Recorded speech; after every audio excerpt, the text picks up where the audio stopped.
Hello दोस्तों, जय श्री श्याम। आप सब अच्छे होंगे। और आज है 5 मार्च, दिन है बृहस्पतिवार। तो मैंने विष्णु भगवान का व्रत रखा है। मैं पूजा करने जा रही हूँ।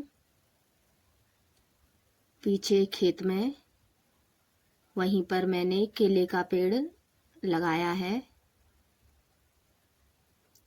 अपने थान बाबा के पास। ये रहा केले का पेड़। तो पूजा की थाली में मैं लेकर आई थी चने की दाल, गुड़ और धूप बत्ती और घी का दिया। अब मैं विष्णु भगवान को हल्दी डालकर जल अर्पित कर रही हूँ। और फिर मैं वहीं उनके पास एक स्वास्तिक बनाऊंगी हल्दी से। पहले उस जगह को धो लूंगी। ये थोड़े से पत्ते नीचे से सूख गए हैं। पहले मैंने विष्णु भगवान को तिलक लगाया, उसके बाद स्वास्तिक बना रही हूँ। स्वास्तिक पर मैं चने की दाल और गुड़ थोड़ा थोड़ा रखूंगी। पहले बीच में रखूंगी, फिर बाद में चारों कोनों पर रखूंगी। उसमें हल्दी ले लूंगी हाथ में।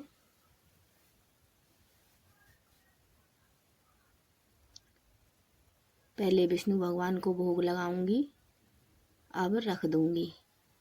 तो यहाँ बगल में आलू की खुदाई हो रही थी।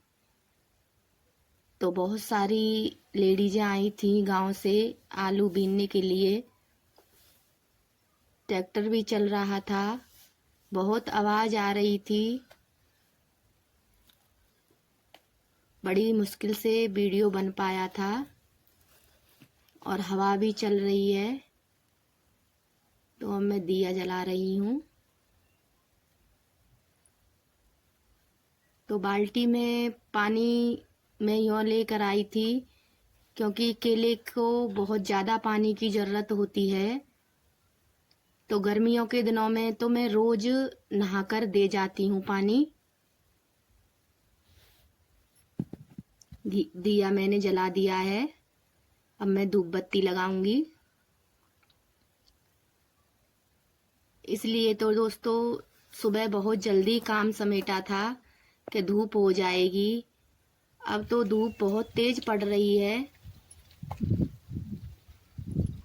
तो यहाँ केले के पेड़ पर भी जल्दी धूप आ जाती है। मैंने धूप बत्ती भी लगा दी है। और ये हमारे गेहूं खड़े हैं। तो अभी ये पके नहीं हैं। नहीं, पहले तो होली का दहन होता था, उसके 8-10 दिन ही बाद कटने लग जाते थे। तो अभी तो ये हरे ही हैं। फिर मैंने किताब ले ली थी, तो विष्णु भगवान की मूर्ति पर हल्दी लगाई और उसको माथे से लगाया। अब मैं हल्दी और चने की दाल हाथ में ले लूंगी और किताब पढ़ना शुरू करूंगी। अभी तो हमारे गेहूं में बहुत टाइम लग जाएगा। कम से कम 20-25 दिन तो लग ही जाएंगे पकने में। किताब को मैंने खोल लिया है। अब मैं किताब पढ़ना शुरू करूंगी। तो मैं आपको पूरी कथा सुनाऊंगी विष्णु भगवान की। बहुत निर्धन था, उसके कोई संतान नहीं थी। उसकी स्त्री बहुत मलिनता के साथ रहती थी। वह न स्नान करती, न किसी देवता का पूजन करती। प्रातः काल उठते ही सर्वप्रथम भोजन करती, बाद में कोई अन्य कार्य करती। जिससे ब्राह्मण देवता बड़े दुखी थे। बेचारे बहुत कुछ कहते थे किंतु कुछ परिणाम नहीं निकला। भगवान की कृपा से ब्राह्मण की स्त्री के कन्या रूपी रतन पैदा हुआ। वह कन्या अपने पिता के घर में बड़ी होने लगी। वह बालिका प्रातः स्नान करके विष्णु भगवान का जप करती थी तथा बृहस्पतिवार को व्रत भी करती। अपने पूजा पाठ को समाप्त करके स्कूल जाती तो अपनी मुट्ठी में जौ भर के ले जाती और उसको पाठशाला के मार्ग में डालती जाती। जब वे जौ सोने के हो जाते तो लौटते समय उनको बीन कर ले आती। एक दिन वह बालिका सूप में उन सोने के जौओं को फटक कर साफ कर रही थी कि उसके पिता ने देख लिया और कहा, हे बेटी, सोने के जौ फटकने के लिए सोने का सूप होना चाहिए। दूसरे दिन गुरुवार था। इस कन्या ने व्रत रखा और बृहस्पति देव से प्रार्थना करके कहा, हे प्रभु, मैंने आपकी पूजा सच्चे मन से की हो तो मेरे लिए सोने का सूप दे दो। बृहस्पति देव ने उसकी प्रार्थना स्वीकार कर ली। तो बृहस्पति रोजाना की तरह वह कन्या जौ फैलाती हुई जाने लगी। जब लौटकर जौ बीन रही थी तो बृहस्पति देव की कृपा से सोने का सूप मिला। उसे वह घर ले आई और उसमें जौ साफ करने लगी, परंतु उसकी मां का वही ढंग रहा। एक दिन की बात है, कन्या सोने के सूप में सोने के जौ साफ कर रही थी। उसी समय उस शहर का राजा का पुत्र वहां से होकर निकला। इस कन्या के रूप और कार्य को देखकर मोहित हो गया तथा अपने घर जाकर भोजन तथा जल त्याग कर उदास होकर लेट गया। राजा को जब इस बात का पता लगा तो वो अपने मंत्रियों के साथ उसके पास गए और बोले, हे बेटा, तुम्हें किस बात का कष्ट है? किसी ने अपमान किया है अथवा कोई और कारण हो सो कहो, मैं वही कार्य करूंगा जिससे तुम्हें प्रसन्नता हो। अपने पिता की राजकुमार ने बातें सुनी तो वह बोला, मुझे आपकी कृपा से किसी बात का दुख नहीं है। किसी ने मेरा अपमान नहीं किया है, परंतु मैं उस लड़की के साथ विवाह करना चाहता हूँ जो सोने के सूप में सोने के जौ साफ कर रही थी। यह सुनकर राजा आश्चर्य में पड़ गया। बोला, हे बेटा, इस तरह की कन्या का पता तुम ही लगाओ, मैं उसके साथ तेरा विवाह अवश्य करवा दूंगा। राजकुमार ने उस लड़के के घर का पता बतलाया। तब मंत्री उस लड़की के घर गए और ब्राह्मण देवता को सब हाल बतलाया। ब्राह्मण देवता अपने राजकुमार के साथ अपनी कन्या का विवाह करने के लिए तैयार हो गए तथा विधि विधान के अनुसार ब्राह्मण की कन्या का विवाह राजकुमार के साथ हो गया। कन्या के घर के जाते ही पहले की भांति उस ब्राह्मण देवता के घर में गरीबी का निवास हो गया। अब भोजन के लिए अन्न भी बड़ी मुश्किल से मिलता था। एक दिन दुखी होकर ब्राह्मण देवता अपनी पुत्री के पास गए। बेटी ने पिता की दुखी अवस्था को देखकर अपनी माँ का हाल पूछा। तब ब्राह्मण ने सभी हाल कहा। कन्या ने बहुत सा धन देकर अपने पिता को विदा किया। इस तरह ब्राह्मण का कुछ समय सुखपूर्वक व्यतीत हुआ। कुछ दिन बाद फिर वही हाल हुआ। ब्राह्मण फिर अपनी कन्या के यहाँ गया तो सभी हाल कहा। तो लड़की बोली, हे पिताजी, आप माताजी को यहाँ लेवा लाओ, मैं उन्हें विधि बता दूंगी जिससे गरीबी दूर हो जाएगी। वह ब्राह्मण देवता अपनी स्त्री को साथ लेकर पहुंचे तो पुत्री अपनी माँ को समझाने लगी, हे माँ, तुम प्रातः काल उठकर सर्वप्रथम स्नानादि करके विष्णु भगवान का पूजन करो तथा सब दरिद्रता दूर हो जाएगी। परंतु उसकी माँ ने एक भी बात नहीं मानी और प्रातः काल उठकर अपनी पुत्री के बच्चों की जूठन को खा लिया। यह देखकर उसकी पुत्री को बहुत गुस्सा आया और रात को कोठी से सभी सामान निकालकर उसने अपनी माँ को बंद कर दिया। प्रातःकाल उसमें से निकाला, स्नानादि करा के पाठ करवाया तो उसकी माँ की बुद्धि ठीक हो गई। वह प्रत्येक बृहस्पतिवार को व्रत रखने लगी। इस व्रत के प्रभाव से उसकी माँ भी बहुत धनवान तथा पुत्रवती हो गई। वह बृहस्पति जी के प्रभाव से स्वर्ग को प्राप्त हुई तथा ब्राह्मण भी सुख पूर्वक इस लोक के सुख भोग कर स्वर्ग को प्राप्त हुए। इस तरह कहानी कहकर साधु देवता वहाँ से लोप हो गए। धीरे धीरे समय व्यतीत होने लगा।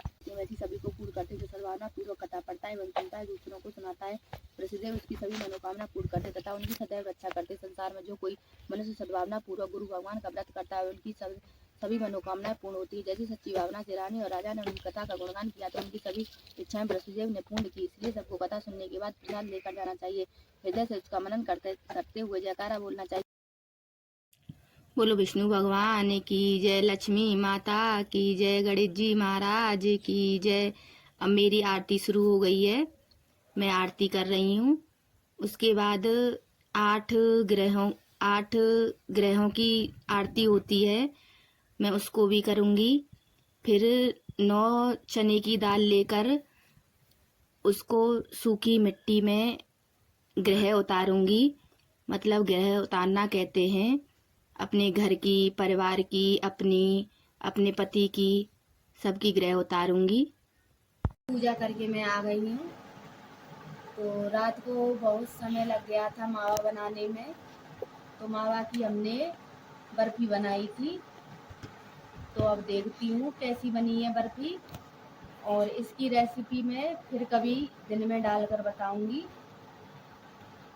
तो ये रही बर्फी, इसकी कटिंग करती हूँ।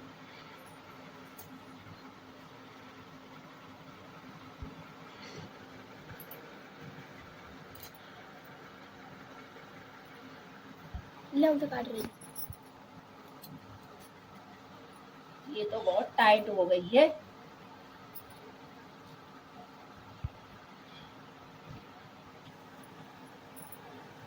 देखो हमारी बर्फी कितनी अच्छी बनी है। तो मैंने इसे काजू कतली की शेप दे दी है। और मैं आपको तोड़ के भी दिखाती हूँ। देखो कितनी अच्छी बनी है।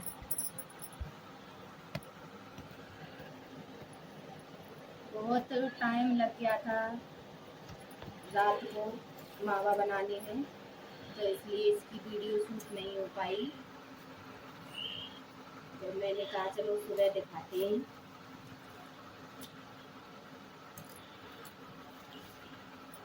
आप भी आ जाइए लोग दोस्तों मावा कतली खाने के लिए। देखो कितनी अच्छी लग रही है।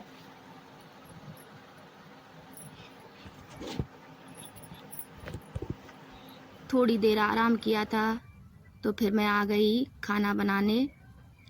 शाम के 5 बज रहे हैं तो मैंने बाहर का ही चूल्हा जला लिया था। तो आज के दिन मैं लिपाई भी नहीं करती चूल्हे पर, तो इसलिए लिपाई नहीं की थी। तो मैंने आग लगा ली है। अब मैं खाना बना रही हूँ। मैंने कटोरे में जो आटा रखा है उसमें हल्दी मिला ली थी, क्योंकि हमारे यहाँ पीला भोजन ही करते हैं। तो अब मैं गायों के लिए 4 पराठे बना लूँगी, सादे ही। एक पराठा मेरा बेलकर तवे पर डाल दिया है, दूसरा बेल रही हूँ। अब मेरी चंदियाँ बन चुकी हैं। मैंने उन पर गुड़ और चने की दाल रख ली है गायों के देने के लिए। तो हमारे यहाँ तो ऐसे ही व्रत रखते हैं। आपके यहाँ कैसे रखते हैं मुझे कमेंट में बताना। और देखो मेरी वृंदा भी देख रही है कि मुझे देगी, पर ये अभी खाती नहीं है। तो मैंने गायों के चरणों को छू लिया है। तो मेरा व्रत पूरा हो चुका है और अब मैं दूध निकालने जाऊंगी। दूधी आ जाएंगे जब। तो हम तो दोस्तों गृहस्थी चलाने के लिए दूध बेचते हैं, क्योंकि घर ऐसे ही चलता है। जब आदमी बाहर कमाता हो तो घर में दोनों ही मियाँ बीवी को साथ देना पड़ता है। तो मैं यहाँ दूध बेचकर घर का खर्चा चला लेती हूँ।